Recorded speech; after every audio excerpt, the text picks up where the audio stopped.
Guys, ഇന്ന് നമുക്കൊരു hostel morning routine കണ്ടാലോ? ഒരു ലീവ് ദിവസത്തിൻ്റെ. ഫസ്റ്റ് എയറിലും ഓയിലിട്ടു നല്ലോണം, എന്നിട്ട് അതങ്ങോട്ട് കെട്ടി വെച്ചു. പിന്നെ ബെഡ്ഷീറ്റൊക്കെ വൃത്തിയാക്കി പുതപ്പെല്ലാം മടക്കി വെച്ച് നല്ല വൃത്തി പോലെ പോയിട്ടെല്ലാം സെറ്റാക്കി. അത് കഴിഞ്ഞ് ബ്രഷ് ആക്കാൻ പോയി. ബ്രഷും ചെയ്ത് ഫേസൊക്കെ വാഷ് ചെയ്തിട്ട് വന്ന് പിന്നെ കുളിക്കാൻ പോയി. കുളിച്ചിട്ടും വന്നിട്ട് ഫസ്റ്റ് സ്കിൻ കെയർ ചെയ്യാം നമുക്ക്. ഫസ്റ്റ് മോയ്സ്ചറൈസർ എടുത്തിട്ട് കൊടുത്തു.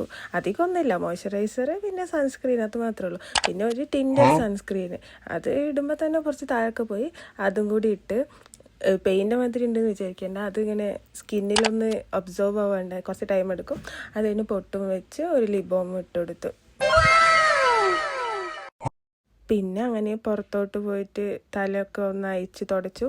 ആരും ഇങ്ങനെ തുടയ്ക്കരുത്, കേൾസ് ഉള്ള ആൾക്കാർ. ഞാനിന്ന് എവിടേക്കും പോകണില്ലല്ലോ, അതുകൊണ്ട് അങ്ങനെ തുടച്ചതാണ്. പിന്നെ ഇന്നത്തെ ബ്രേക്ക്ഫാസ്റ്റ് ഉപ്പുമാവും പഞ്ചസാരയായിരുന്നു, അതും കഴിച്ചു. അപ്പോൾ ഇത്രയേ ഉള്ളൂ ഒരു മോർണിംഗ് റുട്ടീനായിട്ട്, ഇതൊക്കെ ഉള്ളൂ. അപ്പോൾ ഓക്കെ, ബൈ. വീഡിയോ ഇഷ്ടപ്പെട്ടാൽ ലൈക്ക് ചെയ്യാനും സബ്സ്ക്രൈബ് ചെയ്യാനും മറക്കണ്ട.